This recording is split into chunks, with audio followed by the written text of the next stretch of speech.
વડોદરાથી સમાચાર કે જ્યાં હોર્ડિંગ્સ ફ્રી સિટીમાં નિયમોનો ઉલાળ્યો થઈ ગયો. મનાય છતાં જાહેર રસ્તા પર હોર્ડિંગ્સ લાગી ચૂક્યા છે. હોર્ડિંગ્સ ન લગાવવાના નિયમનું પાલન નથી થઈ રહ્યું. નિયમોનું પાલન કરાવવામાં મહાનગરપાલિકાના સત્તાધીશો પણ નિષ્ફળ જણાઈ રહ્યા છે. દ્રશ્યો જુઓ આપ કે જ્યાં ગણેશ ઉત્સવ વખતે નિયમમાં 15 દિવસની છૂટછાટ અપાઈ હતી.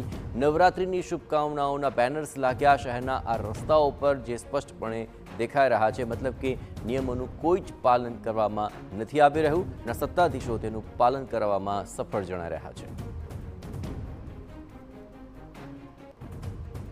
1 માર્ચથી નિયમ જ્યારે લાગુ કર્યો કે હોર્ડિંગ ફ્રી વડોદરા શહેર થઈ જશે, તે નિયમને હવે નેવે મૂકવો પડે તે પ્રકારની સ્થિતિ જોવા મળી રહી છે.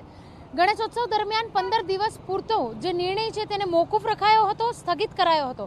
પરંતુ હવે જે રીતે વડોદરા શહેરના મુખ્ય માર્ગો છે ત્યાં આગળ ફરીથી શુભેચ્છાઓ પાઠવતા હોર્ડિંગ્સોનો અડીંગો જમાવી દેવામાં આવ્યો છે, જેના કારણે અનેક સવાલો ઊભા થઈ રહ્યા છે. કારણ કે જે રીતે વડોદરા મહાનગરપાલિકા દ્વારા કાર્યવાહી કરવામાં આવતી હતી, હોર્ડિંગ્સો નહીં લગાવવામાં આવે, કારણ વડોદરા શહેરમાં હોર્ડિંગ્સ ફ્રી સિટી તરીકે જાહેર કરવામાં આવ્યું છે, તેનો સ્થાયી સમિતિમાં નિર્ણય લેવામાં આવ્યો. ત્યારબાદ પણ હજુ વડોદરા શહેરના મુખ્ય માર્ગો પર હોર્ડિંગ્સોનો જ્યારે અડીંગો જમાવેલો દેખાઈ રહ્યો છે, ત્યારે પાલિકાની જે કામગીરી છે તેના પર અનેક સવાલો ઊભા થઈ રહ્યા છે.